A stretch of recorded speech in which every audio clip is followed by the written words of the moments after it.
왜 한국을 버리지 않는 거죠?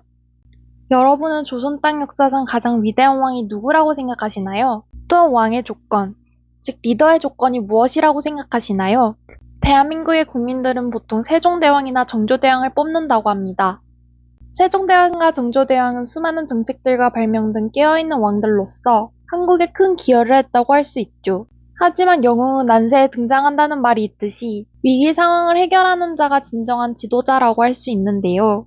조선 건국 이래 가장 큰 위기는 1900년대로 꼽히고 있습니다. 1900년대 대한민국은 일제강점기와 북과의 전쟁 후 나라 상황이 지금으로서는 상상도 못할 정도였습니다. 세계에서 가장 가난한 나라로 뽑혔을 정도였는데요. 이 큰 위기에서 대한민국은 가뭄의 단비 같은 인물이 등장합니다. 한국의 운명을 바꾼 순간 그 주역은 바로 박정희 대통령이었습니다.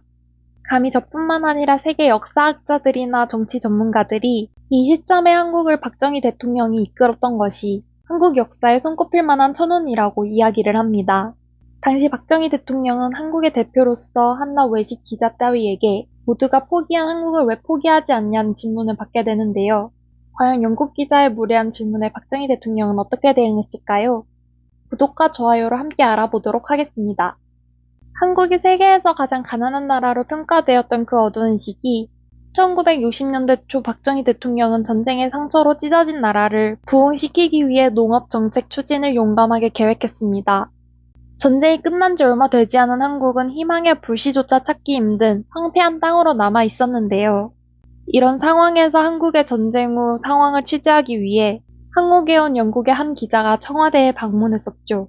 그 기자는 청와대에 방문하기 전 서울 땅을 한참을 둘러봤는데요. 당시 세계 각국의 전문가들이 한국은 희망이 없는 땅이라고 평가한 것이 실제 한국의 모습을 본 영국 기자는 피부로 더욱 와닿았었다고 합니다. 청와대에 방문한 기자는 박정희 대통령을 만났습니다. 실제로 그 기자가 작성한 박정희 대통령의 첫인상에 대한 글을 살펴보면 그는 한치의 망설임이 없는 포식자와도 같았고 작은 체구에서 나오는 매서운 눈빛에 압도당하는 느낌이 들었다. 또한 희망이 없어 보이는 한국 땅에 저런 지도자가 있는 것이 한국에게 다행이라고 느꼈다 라고 기록되어 있었죠. 박정희 대통령을 마주한 기자는 박 대통령에게 무례할 수 있는 질문을 건넸습니다. 현재 수많은 전 세계 학자들이 한국은 희망이 없다고 합니다. 그런데 왜 한국을 포기하지 않는 거죠? 박정희 대통령은 분노와 자부심을 두르며 대답을 하였습니다. 한국은 나의 조국이다. 내가 한국을 버린다면 이 땅의 불씨는 꺼져 다시 일어날 수 없을 것이라 대답하였다고 기록이 되어 있었습니다. 사실 이 박 대통령의 이런 발언은 세계를 놀라게 할 수밖에 없었는데요. 당시에 전 세계뿐만 아니라 박정희 대통령의 주변 측근들마저도 한국이 희망이 없다고 판단을 했었기 때문입니다.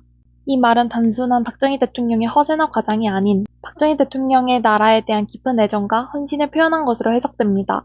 또한 나라를 향한 그의 결연한 의지는 나라의 미래를 책임지고자 하는 역동적인 리더십을 상징하고 있었던 것이었습니다. 박 대통령은 나라를 버릴 생각조차 허용하지 않았던 것이었죠. 박정희 대통령의 이런 결단력 있는 모습은 미얀마 4대 대통령 내윈을 비롯한 수많은 나라의 수장에게 큰 영감을 주었었다고 하는데요. 이는 그 이후에도 나라의 어려움을 극복하기 위한 리더의 결연한 의지를 강조하는 중요한 사례로 꼽히고 있죠. 이후 박정희 대통령이 최고의 지도자와 리더의 덕목을 갖춘 전무후무한 역대급 인물임을 증명하게 됩니다. 본인이 말한 한국을 버리지 않고 자신의 모국에 보답하리라는 말을 아주 완벽하게 지켜냈죠. 박정희 대통령이 손댄 한국은 수출 지향형 공업화 정책을 선택하여 단기간에 고도 성장을 이루어냈습니다. 이는 박정희 정부가 주도한 경제개발 5개년 계획을 통해 이루어졌으며 경제 구조에 큰 변화를 가져왔죠. 박정희 대통령은 농업을 강화하면서 동시에 산업화를 위한 기반을 마련했는데요. 인프라 구축을 비롯한 다양한 정책들이 산업 부문을 지원하고 발전시켰습니다. 이러한 과정에서 제2차와 3차 산업은 급격한 발전을 이뤘지만 제1차 산업인 농업 부문은 그 비중이 점차 감소했습니다. 그러나 박정희 대통령은 농업의 다원적 기능을 인식하고 농업을 보호하고 지원하기 위한 다양한 정책을 실행했습니다. 이러한 노력에도 불구하고 1960년대의 농업 정책은 높은 평가를 받지 못하였고 대부분의 국가들은 이 시기 경제정책이 농업을 포기하는 정책이라는 결론을 내렸던 것인데요. 책주꾼들마저도 포기를 원했던 이때 박정희 대통령은 모든 비난과 의구심 속에서도 농업을 뒷받침하는 결단력을 보여주게 됩니다. 그는 농업을 부흥시키고 나라를 산업화의 길로 이끄는 데 집중을 하게 됩니다. 박정희 대통령은 농업인들을 절대 포기하면 안 된다. 농업을 통해 나라의 재생산력을 키워야 산업화도 할 수 있다. 라며 농업 부문을 중요시 여기며 식량 공급과 농민들의 경제적 지위 향상을 목표로 삼는 눈물나는 이런 노력은 새마을운동의 불씨가 되어 이 문제들을 해결하는 데 큰 영향을 끼쳤습니다. 새마을운동은 베트남, 네팔, 라오스 등의 개발도상 국가에서 벤치마킹의 대상이 되어 호평을 받고 있는데요. 박정희 대통령의 미래 비전과 정책 노력으로 한국은 전 세계에 유례없는 경제적 급성장을 단기간에 이루게 되죠. 한국은 세계적으로 경제 강국으로의 발전을 이루게 되었고, 이는 박정희 대통령의 손에서 나오게 됩니다. 박정희 대통령의 이러한 업적은 당시 빠르게 세계로 퍼져나갔고, 국제사회에서 높은 평가를 받게 되는데요. 한국은 신기적인 한강의 기적, 미라클 온더 한 리버라는 치용어로 둘러싸이며 세계 각국에서 경제 모범 사례로 손꼽히게 되었죠. 독일 정부 교과서에는 박정희 대통령이 농업국가에서 산업국가로의 급속한 발전을 이룩했다는 내용을 담게 되었죠. 현재의 청년들은 과거에 비해 더 나은 교육과 배경을 갖추고 있음에도 지금 대한민국은 심각한 불경기 속 높은 청년 실업률과 상승하는 자살률로 큰 위기를 겪고 있는데요. 이에 대해선 정책의 미흡한 대응이 가장 큰 이유 중 하나로 꼽히고 있죠.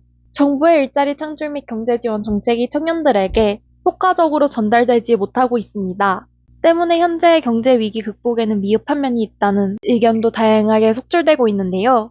이에 대해 적극적이고 효과적인 정책 대응이 필요하다는 말이 곳곳에서 나오고 있습니다. 또한 청년들이 예전만큼 적극적이지 못하는 의견도 적지 않게 들리고 있죠. 박정희 대통령은 국민들과의 소통을 통해 희망을 전파했었는데요. 뿐만 아니라 국민 참여를 독려했습니다.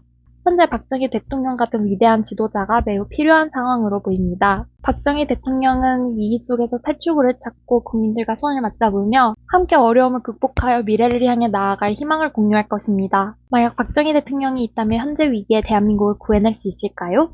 박정희 대통령은 어떻게 해결을 할까요? 여러분의 생각을 댓글로 남겨주세요. 이상 보수적 여자였습니다. 감사합니다.